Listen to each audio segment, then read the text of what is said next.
Hello les amis, je vous retrouve pour une nouvelle vidéo sur la NBA. Je vais vous présenter le match des Bulls contre les Cavaliers. C'est un match qui aura lieu ce samedi 31 décembre aux États-Unis et en France, ça sera à 1h du matin le 1er janvier. Donc c'est Chicago Bulls qui reçoit les Cleveland Cavaliers. Alors, les classements, Chicago est 10e à l'Est et Cleveland est 4e à l'Est. Ils sont tous les deux dans la même conférence. On va aller voir un peu plus les statistiques. Sinon, avant d'aller voir les statistiques des deux équipes, on va aller voir les joueurs importants. De Rosanne, côté Chicago, qui tourne à 26.3, 5 rebonds 2, 5 passes, de gros stats. Et côté Cleveland, on a Mitchell qui était avant à Utah, à 28.4, 3 rebonds 8, 4 passes 5. Donc les deux joueurs se tiennent un petit peu dans les statistiques. Côté Chicago, c'est un total de match 16 victoires, 19 défaites, 9 victoires, 8 défaites à domicile. Et côté Cleveland, c'est 22 victoires, 14 défaites et 6 victoires, 10 défaites à l'extérieur. Mais bon, 22 victoires, 14 défaites, l'équipe est quand même plutôt costaud. Sur les 10 derniers matchs, Chicago a fait 2 victoires de suite sur les 2 derniers matchs et on est à 5 victoires, 5 défaites. Et Cleveland, 3 défaites de suite. Oh, ils sont dans une mauvaise spirale. Et 6 victoires, 4 défaites dans les 10 derniers matchs. Ça veut dire qu'ils étaient même à 22-11 et qu'ils étaient quasiment proches de la première place. Mais que depuis 3 matchs, avec les 3 défaites, eh ben, ils sont en train de descendre dans le classement général. D'ailleurs, ils se sont fait passer par les Nets. Alors, ils sont sur une mauvaise série. C'est vrai que le basket, c'est souvent un sport de série. Donc maintenant, on va aller voir les statistiques un petit peu des deux équipes, des joueurs des deux équipes, les statistiques par match et les statistiques ramenées sur 36 minutes. On va essayer de voir s'il n'y a pas une tendance ou quelque chose qui sort un petit peu de tout ça. Hop, alors c'est parti. Côté Chicago, on a aussi Zach LaVine qui tourne à 22.9, 4 rebonds 3, 4 passes 3, il est très complet. Nicolas Vucevic à 16.7, 10 rebonds 3, très fort. Et puis après, on a pas mal de joueurs. Patrick Williams, il a 21 ans, c'est des joueurs qui sont assez jeunes. Il tourne quand même à 9 points et demi, 4 rebonds, c'est pas mal hein, pour un petit jeune. On a aussi Goran Dragic. Alors lui, il est un peu plus âgé, il a 36 ans, mais c'est vrai qu'il est très très fort. Il tourne à 8 points, 2 passes 8.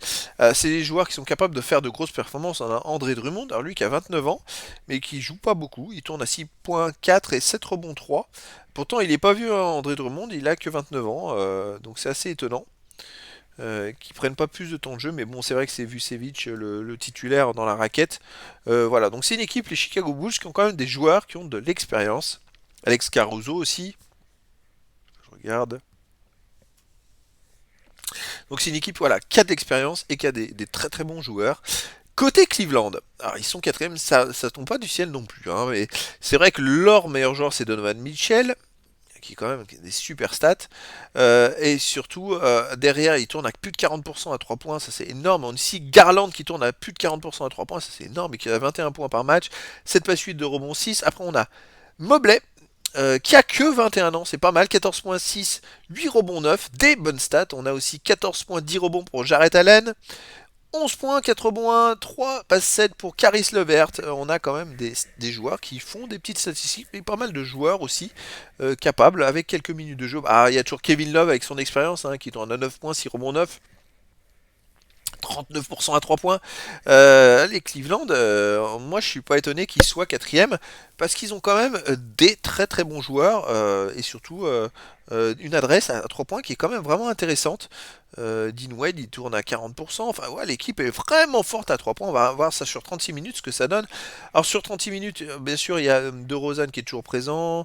Lavine qui aurait des meilleures stats. Après on regarde sur les remplaçants. Drummond il tournera 16 points et 18 rebonds de 6 par match, il est monstrueux.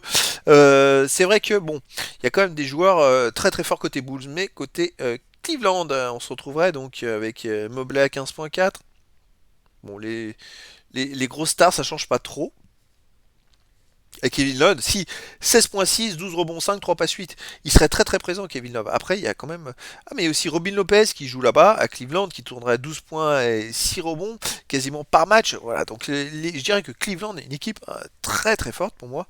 Euh, et puis tout est orienté sur leur fameux joueur Donovan Mitchell, avec à côté des très bons joueurs, Caris Levert, Darius Garland. Pour moi, ils sont un peu plus forts. Je pense qu'ils sont même un peu plus collectifs. Ils tirent beaucoup à 3 points, donc c'est quand même, il faut avoir un collectif très important. De son côté, de Rosanne, vous voyez, à 3 points, il tourne qu'à 28%. Heureusement, il tire pas beaucoup par match. Ceux qui tirent, c'est quand même Lavigne et Patrick Williams. Surtout Zach LaVine, hein. Alors je dirais qu'il est un peu fantasme Zach LaVine. Donc est-ce que le match va se décider à ça? Moi je verrais bien quand même une victoire de Cleveland. Mais alors attention, ça dépend de l'adresse à 3 points. Est-ce que Cleveland aura de l'adresse à 3 points ou Chicago? Je pense que ça peut se jouer à 3 points dans cette confrontation. Parce que c'est vrai que les deux équipes sont deux équipes... alors Chicago ne va pas forcément tirer beaucoup à 3 points. Cleveland, si. Ils vont tirer un peu plus. J'ai pas les stats, ça fait 5, 6, 7, 8, 9. Ouais, ils ont entre 10 et 15 paniers à 3 points par match marqué. Je dis bien marqué. En sachant qu'ils ont une bonne adresse à 3 points. Alors qu'ils en ont une dizaine, les Chicago Bulls marqués. Mais ils tirent peut-être autant que Cleveland. Sauf que Cleveland en marque plus qu'eux à chaque match.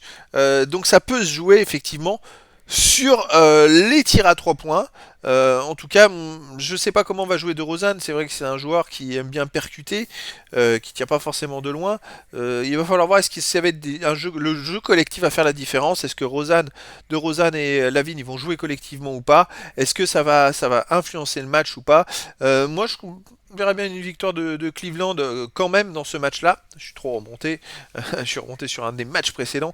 Mais c'est serré. Et puis c'est vrai que avec des joueurs comme DeRozan et Zach LaVine, les Bulls, ils sont capables de gagner n'importe qui et n'importe quand. Donc si ces joueurs-là sont en feu, Zach LaVine, il peut marquer 50 points. Bah, ils vont être durs à arrêter. Mais après, on regarde les stats et dans la moyenne générale, je verrais plus une victoire de Cleveland. Voilà les amis. Et bah écoutez, je vous dis à très bientôt pour une nouvelle vidéo.